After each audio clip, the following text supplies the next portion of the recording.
ঝিনাইদহের কালীগঞ্জ উপজেলায় চাঞ্চল্যকর শিশু তাবাচ্চুম খাতুন হত্যাকাণ্ডে অভিযুক্ত আসামির স্বীকারোক্তির ভিত্তিতে হত্যায় ব্যবহৃত গুরুত্বপূর্ণ আলামত উদ্ধার করেছে পুলিশ। এই উপলক্ষে কালীগঞ্জ থানা পুলিশের উদ্যোগে এক সংবাদ সম্মেলন অনুষ্ঠিত হয়। পুলিশ জানায়, নিখোঁজ হওয়ার একদিন পর তাবাচ্চুম খাতুন নামের ওই শিশুর বস্তাবন্দি মরদেহ উদ্ধার করা হয়। বৃহস্পতিবার 25শে ফেব্রুয়ারি সকালে উপজেলার 12 বাজার এলাকার বাদুরগাছা গ্রামে আব্দুর জব্বার মাধ্যমিক বিদ্যালয়ের পেছন থেকে তার মরদেহ উদ্ধার করেছে পুলিশ। নিহত তাবাচ্চুম 12 বাজারের বাদেডিহি গ্রামের নজরুল ইসলামের মেয়ে। ঘটনার পরপরই পুলিশ অভিযান চালিয়ে কুষ্টিয়া জেলা থেকে অভিযুক্ত তাহেরকে আটক করে। জিজ্ঞাসাবাদে সে হত্যাকাণ্ডে জড়িত থাকার কথা স্বীকার করে বলে জানায় পুলিশ। সংবাদ সম্মেলনে ঝিনাইদহ সদর সার্কেল অতিরিক্ত পুলিশ সুপার মাহফুজ হোসেন জানান, অভিযুক্তের দেওয়া তথ্যের ভিত্তিতে উপজেলার রায়গ্রাম ইউনিয়ন পরিষদের পেছনে অবস্থিত চিত্রা নদীর পাড় থেকে শিশুটির ব্যবহৃত একটি স্যান্ডেল এবং নদীর ভেতর থেকে হত্যাকাণ্ডের সময় শিশুর মুখে দেওয়া একটি লুঙ্গি উদ্ধার করা হয়।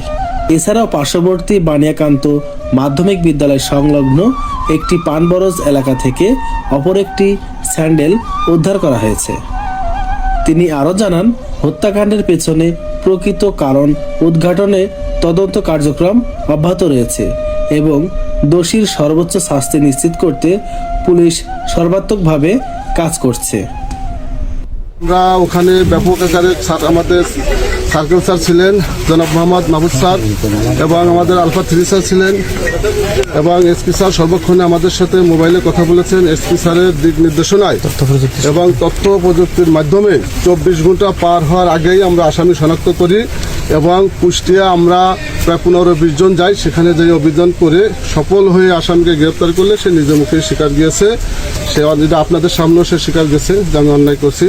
আমরা তাকে নিয়ে এত বড় একটা কুলুলেস মামলা আমাদের অক্লান্ত পরিশ্রমের মাধ্যমে এবং মাননীয় পুলিশ সুপার মহোদয় স্যারের নেতৃত্বের দিক নির্দেশনায় আমরা মামলার প্রকৃত আসামি আমরা তাকে গ্রেপ্তার করতে সক্ষম হয়েছি। ওই পরিত্যক্ত বাসার ভিতরে এবং তাবাচ্চুমের পরিত্যক্ত বাসাটার সামনে একটা ফাঁকা জায়গা আছে, এখানে খেলাধুলা করতো। এর আগেও সে এখানে তাবাচ্চুমকে খেলতে নিয়ে গেছে। আর এটা দুপুরের সময় এখানে আপনারা যে থাকলে দেখবেন ওইখানে দুপুরের পরে দোকানগুলো যা আছে সব বন্ধ হয়ে যায়, রাস্তায় চলাফেরাও অনেকটা কমে যায়, লোকজন কম থাকে।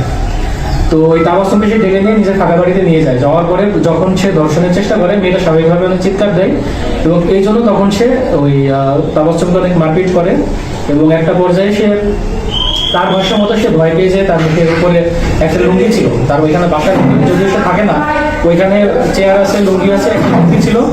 সেই লুঙ্গিটা সে ওই ভিকটিমের মুখে চাপা দিয়ে অনেকক্ষণ ধরে থাকে, ভিকটিম মারা যায়, তাবাচ্চুম মেয়েটা মারা যায়।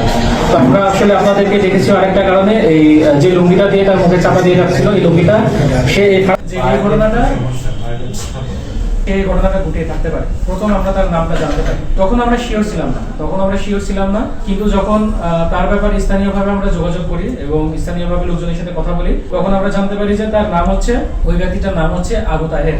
আবু তাহেরের বাড়িটা আসলে ওইখানেই ছিল, ভিকটিমের যে বাড়িটা তার ঠিক 2টা বাড়ির পিছনেই আবু তাহেরের বাড়ি ছিল। কিন্তু এখন তারা ওইখানে বসবাস করে না, এখন তারা চলে এসছে হচ্ছে নিয়ামতপুর ইউনিয়নের ফারাসপুর যে গ্রামটা আছে, এই গ্রামে এখন তারা সপরিবারে চলে এসছে, এখানে ভাড়া বাসায় থাকে। তাদের নিজস্ব যে স্থায়ী বাসাটা ছিল তার বেশ কয়েক মাস আগেই তারা ওইখান থেকে চলে আসে, ওই বাড়িটা ফাঁকা করে দেয়। এই যে আমাদের আবু তাহের হচ্ছে পেশায় একজন হচ্ছে cigarette company distributor, cigarette distribute করে। ওই বাড়িটাতে মাঝে মাঝে সে সিগারেটের প্যাকেট রেখে দেয়, ফাঁকা বাড়ি। ওই বাড়িটা কিন্তু ফাঁকা, ওইখানে আপনারা গিয়েছেন দেখেছেন 3টা বাড়ি আছে পাশাপাশি, 3টা বাড়ি কিন্তু ফাঁকা, ওই 3টা বাড়িতে কোনো লোকজন থাকে না, পরিত্যক্ত। তো তার নিজের যে পরিত্যক্ত বাড়িটা, এই বাড়িটাতে সে মাঝে মাঝে হচ্ছে সিগারেটের প্যাকেটটা রাখে, 12 বাজার এলাকাতে সে সিগারেট সাপ্লাই দেয়, আবার এটা তালা মেরে চলে আসে, এখানে কিন্তু থাকে না। তো ওই দিন দুপুরে তো এটা বলে রাখা হলো, আমাদের কাছে মনে হয়েছে ঘটনাটা আসলে পরিকল্পিত ঘটনা। কারণ ওই তাবাচ্চুম যে মেয়েটা, সেই মেয়েটার বাড়িটা যেহেতু ওইখানেই খেলাধুলা করে সবসময়, এই তাবাচ্চুমকে সে আগেও দেখেছে। তো আমরা যখন বাড়িতে কথা বলি তখন ভিকটিমের মা এবং বাবা বলে যে এর আগেও এই মেয়েটা হচ্ছে তাবাচ্চুম যে বাড়িতে কোনো সময় চিপসের প্যাকেট, কোনো সময় জুসের বোতল এগুলো নিয়ে আসে। তো ওরা প্রথমে খোঁজ করার চেষ্টা করেছিল এটা আসলে কারা। আমরা আসলে প্রথম দিকে আমরা জানতে পারিনি এই কাজটা কে করতো। একটা বাচ্চাকে একটা চিপসের প্যাকেট দেয়, একটা জুসের বোতল দেয়, এটা কেউ না কেউ তো দিচ্ছে, কিন্তু আমরা এটা জানতাম না, তারাও এটা জানতো না, ফ্যামিলির লোকজনও জানতো না। আমরা এটা পরবর্তীতে আসলে অনেক এখানে আশেপাশে যতগুলো দোকান আছে সবাইকে জিজ্ঞেস করে কেউ বলতে পারে না। তো পরবর্তীতে আমরা তারপরে হচ্ছে যখন লেগে থাকলাম, তখন ওই বাজারের ভিতরে একটা দোকানে একজন বললো যে ওই অমুক দিন সে হচ্ছে এখান থেকে জুস কিনে নিয়ে গিয়েছিল অমুক ব্যক্তির কথা বলে, এবং সে হচ্ছে মাঝে মাঝে এখানে আসে। যেহেতু আমরা অলরেডি ন্যারো ডাউন করে ফেলেছি, 5-6 জনের নাম আমরা পেয়ে গেছি, তো এই 5-6 জনের নামের ভিতরে ওর নামটা সে বলে আর কি। তো আমাদের সন্দেহ আরো অনুভূত হয়। তো আমরা দুপুর পরে বিকেলের পরে যখন আমরা জানতে পারি এই ঘটনাটা ঘটিয়েছে, তখন তার ঠিকানাটা আমরা কালেক্ট করি এবং তখন আমরা জানতে পারি সে ফারাসপুর গ্রামে, সে হচ্ছে তার বাড়ি, সে এখন এখানে ভাড়া থাকে। পরবর্তীতে আমরা আমাদের টিম ফারাসপুর গ্রামে তার বাড়িতে হচ্ছে তার খোঁজে আমরা যাই। যাওয়ার পরে সে ইতিমধ্যেই ওই দিন সকালে, মানে গতকালকে সকালেই 26 তারিখ সকালেই সে কিন্তু কুষ্টিয়াতে পালিয়ে গিয়েছিল। এই খবরটা আমাদের কাছে ছিল না। কুষ্টিয়াতে তার আপন ভাই কুষ্টিয়াতে চাকরি করেন। তো আমরা তার বাড়িতে জানার পরে আমরা জানতে পারলাম যে কুষ্টিয়াতে সে অলরেডি পলাতক হয়ে গেছে।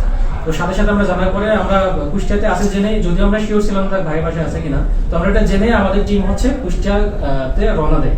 একই সাথে আমরা কুষ্টিয়া থানা পুলিশের সাথে যোগাযোগ করি এবং আমি বলবো কুষ্টিয়া থানা পুলিশের সহযোগিতায় আমরা হচ্ছে এই আসামি যে আবু তাহের, তাকে আমরা অ্যারেস্ট করতে সক্ষম হই। আমার কুষ্টিয়া থানা পুলিশ বা কুষ্টিয়া জেলা পুলিশকে ধন্যবাদ।